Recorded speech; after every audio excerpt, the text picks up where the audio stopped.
Had some extra time to kill today, so I figured I'd do one more short chapter. Chapter 27. I crept to their doors and listened. They was snoring. So I tiptoed along and got downstairs all right. There weren't a sound anywheres. I peeped through a crack of the dining room door and see the men that was watching the corpse all sound asleep on their chairs.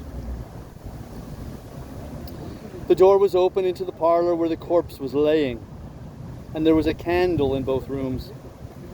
I passed along and the parlor door was open, but I see there weren't nobody in there but the remainders of Peter. So I shoved on by. But the front door was locked, and the key wasn't there. Just then I heard somebody coming down the stairs, back behind me. I run in the parlor and took a swift look around, and the only place I see to hide the bag was in the coffin. The lid was shoved along about a foot, showing the dead man's face down in there, with a wet cloth over it, and his shroud on. I tucked the money bag in under the lid, just down beyond where his hands was crossed, which made me creep. They was so cold. And then I run back across the room and in behind the door.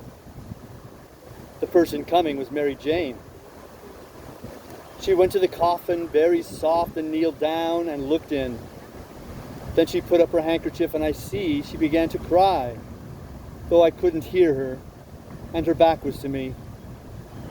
I slid out, and as I passed the dining room, I thought I'd make sure them watchers hadn't seen me. So I looked through the crack, and everything was all right. They hadn't stirred. I slipped up to bed feeling rather blue on accounts of the thing playing out. That way, after I had took so much trouble and run so much risk about it. Says I, if it could stay where it is, all right. Because when we get down the river 100 miles or two, I could write back to Mary Jane and she could dig him up again and get it. But that ain't the thing that's going to happen. The thing that's going to happen is the money will be found when they come to screw on the lid.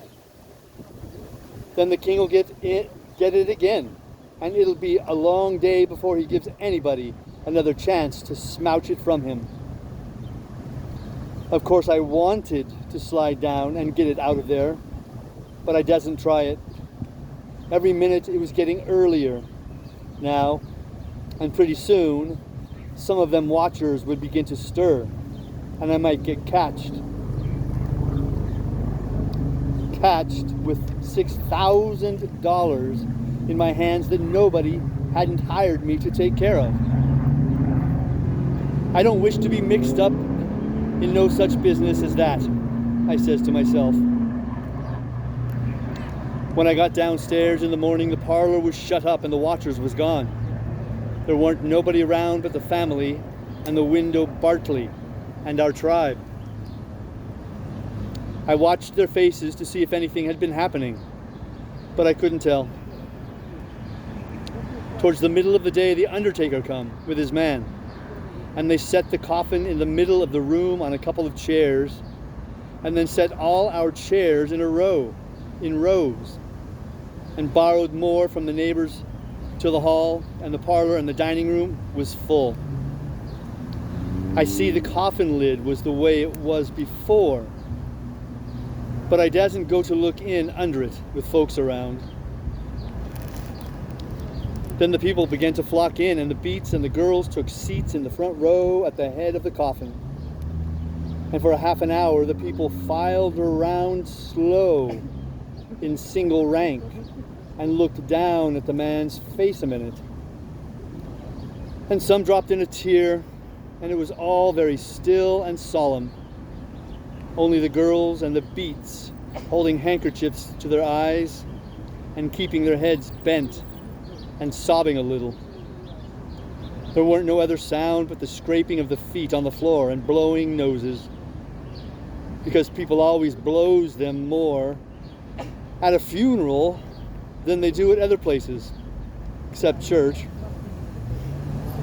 When the place was packed full, the undertaker, he slid around in his black gloves with his softy, soothing ways, putting on the last touches and getting people and things all ship-shape and comfortable, and making no more sound than a cat.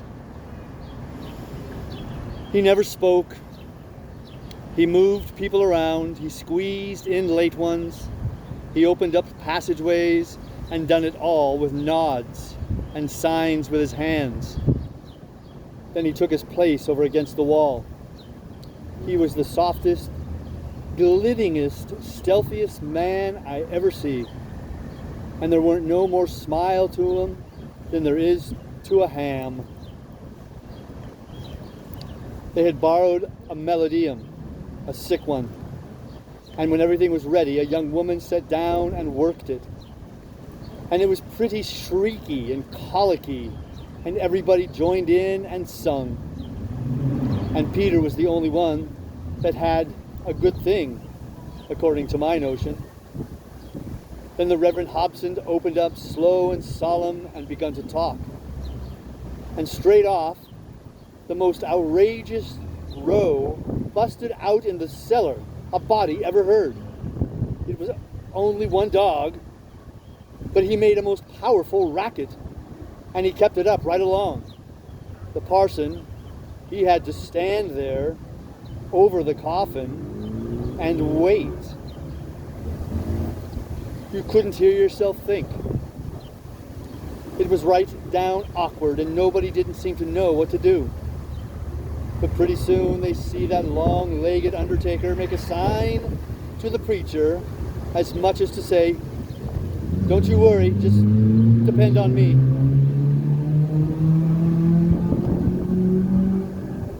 Then he stooped down and began to glide along the wall, just as his shoulders showing over the people's heads. So he glided along, and the powwow and racket getting more and more outrageous all the time. And at last, when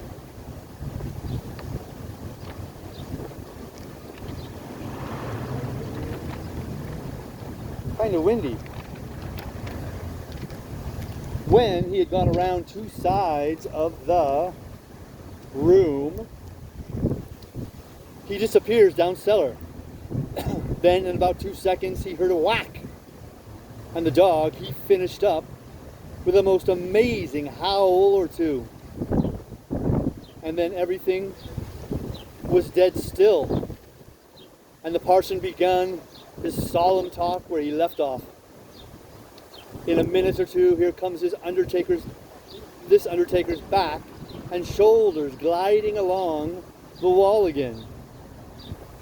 And so he glided and glided around three sides of the room, and then rose up and shaded his mouth with his hands and stretched his neck towards the preacher over the people's heads, and says in a kind of a coarse whisper, "He had a rat."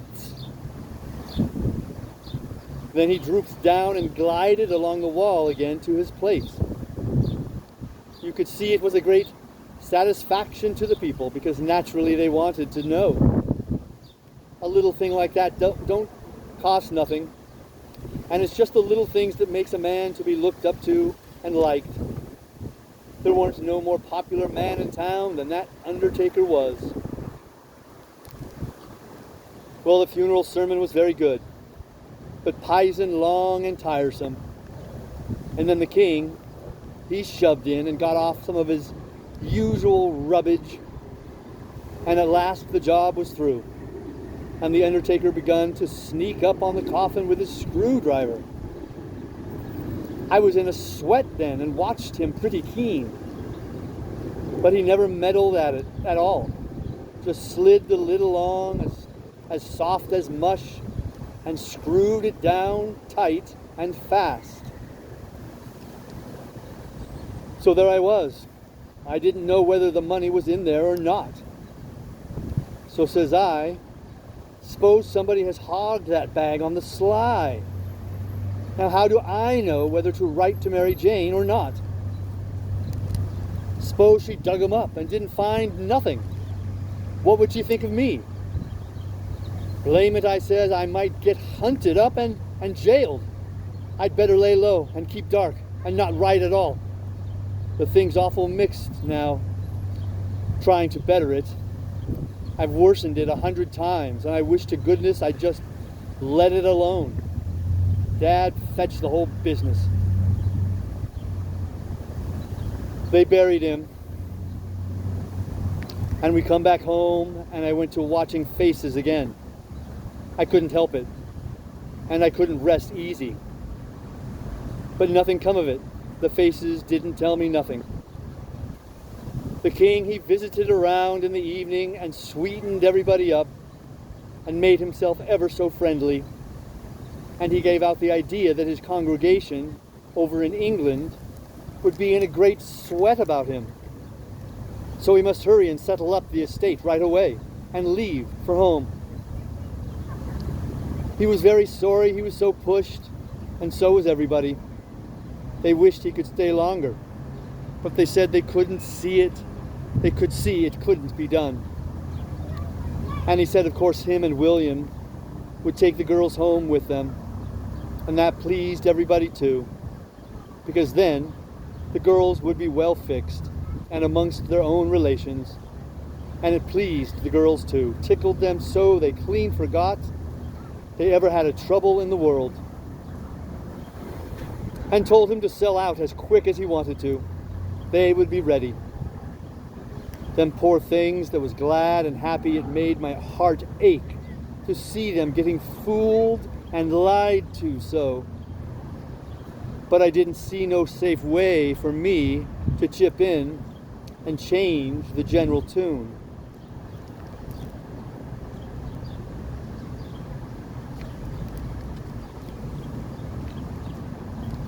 Well, blamed if the king didn't build the house and the staff and all the property for auction straight off. Sale 2 days after the funeral. But anybody could buy private beforehand if they wanted to.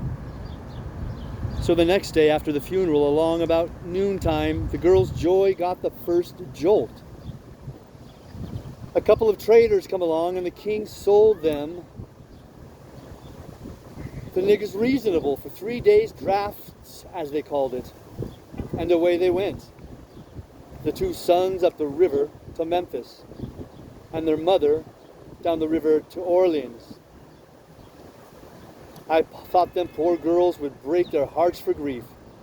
They cried around each other and took on, so it most made me down sick to see it. The girls said they hadn't ever dreamed of seeing the family separated or sold away from the town. I can't ever get it out of my memory. The sight of them poor miserable girls hanging around each other's necks and crying.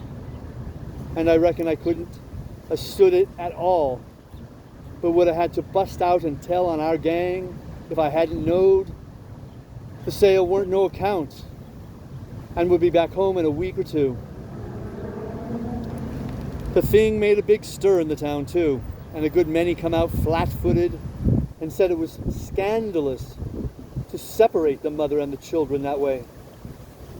It injured the frauds some, but the old fool, he bowled right along, spite of all the Duke could say or do. And I tell you, the Duke was powerful uneasy.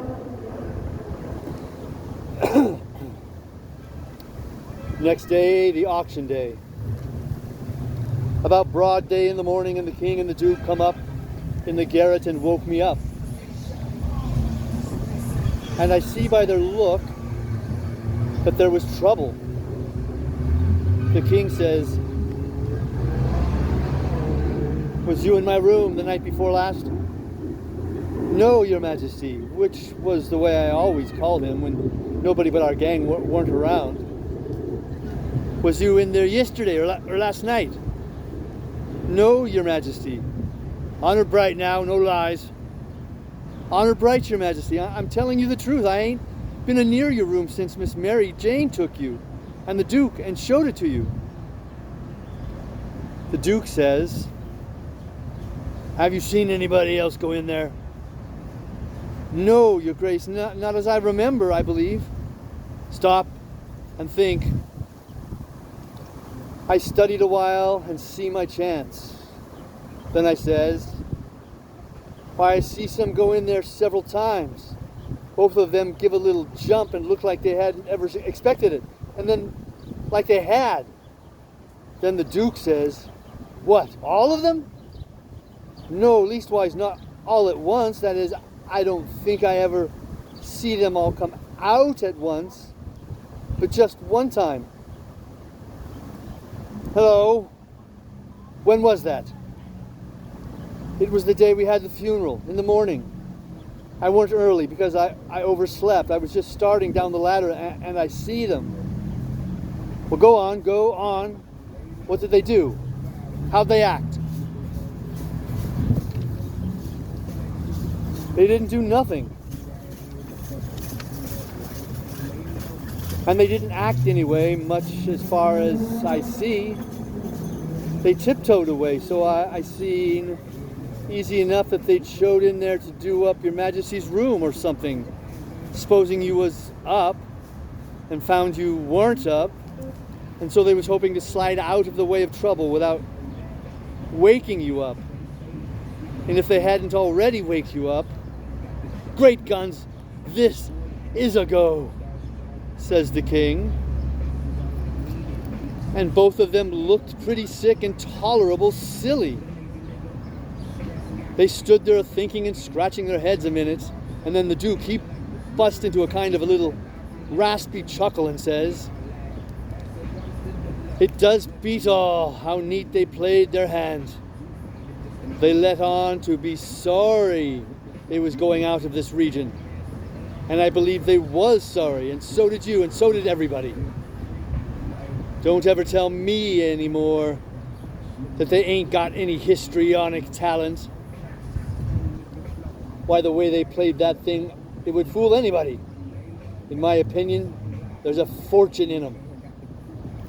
If I had capital and a theater, I wouldn't want a better layout than that. And here we've gone and sold them for a song. Yes, and ain't privileged to sing the song yet. Say, where is that song, that draft? In the bank for to be collected. Where would it be? Well, that's all right then, thank goodness. Says I, kind of timid-like, is something gone wrong? The king whirls on me and rips out, none of your business, you keep your head shut, and mind your own affairs if you've got any. Long as you're in this town, don't you forget that, you hear? Then he says to the Duke, we got to just swallow it and say nothing. Mum's the word for us. As they were starting down the ladder, the Duke, he chuckles again and says, quick sales and small profits, it's a good business, yes. The king snarls around on him and says, I was trying to do for the best in selling them out so quick. If the profits has turned out to be none lacking considerable and none to carry, is it my fault any more than yours? Well, they'd be in this house yet, and we wouldn't if I could have got my advice listened to. The king sassed back as much as was safe for him, and then swapped around and lit into me again. He give me down the banks for not coming and telling him I see them come out of his room acting that way. Said any fool would have knowed something was up. And then waltzed in and cussed himself a while. And said it all come of him not laying late and taking his natural rest that morning.